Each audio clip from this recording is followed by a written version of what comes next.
महान दार्शनिक सुकरात को कौन नहीं जानता। उनके जीवन दर्शन और विचारों से प्रभावित होकर उनके कई शिष्य बन गए थे।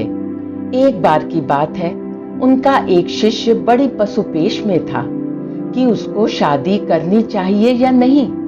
उसने इस बारे में अपने मित्रों, रिश्तेदारों, सगे संबंधियों, परिचितों और बुजुर्गों सभी से यह प्रश्न किया और उनकी सलाह लेनी चाहिए, और सभी ने अपने अपने ढंग से उसको सलाह दी भी। किसी ने कहा कि शादी अवश्य ही कर लेनी चाहिए और घर बसा लेना चाहिए, इससे जीवन व्यवस्थित हो जाता है।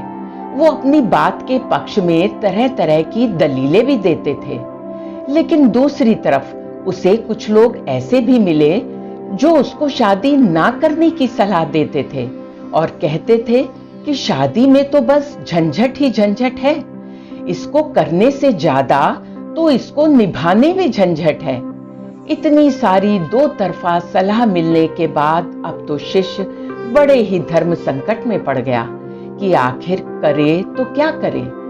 आखिरकार उसने अपने गुरु सुकरात से सलाह लेने का निश्चय किया। उस शिष्य का सोचना था कि गुरु ही उसको सही और सच्ची सलाह दे सकते हैं, क्योंकि खुद उसके गुरु सुकरात का पारिवारिक जीवन बड़ा ही कष्टकारी था। इसलिए उसको पूरा विश्वास था कि वह उसे अधिक व्यवहारिक और सही सलाह ही देंगे। ऐसा सोचकर वह अपने गुरु सुकरात से सलाह लेने आया।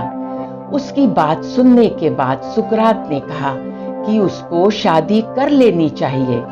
शिष्य यह सुनकर बहुत हैरान हो गया और उसने कहा कि आपका पारिवारिक जीवन तो स्वयं ही ठीक नहीं है और आपकी तो पत्नी ही बहुत झगड़ालू है और उसने तो आपका जीना दूभर कर दिया है। फिर भी गुरुजी आप मुझको शादी करने की सलाह दे रहे हैं, ऐसा क्यों गुरुजी?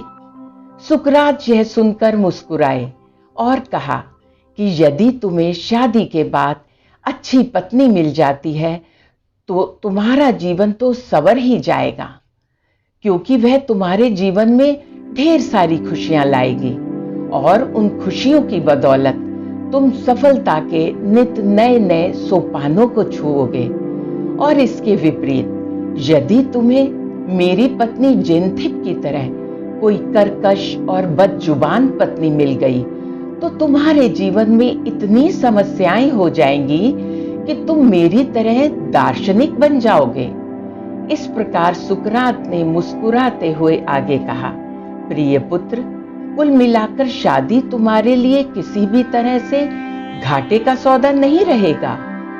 यह सुनकर शिष्य के चेहरे पर भी मुस्कान आ गई और उसका शीश आदर से झुक गया।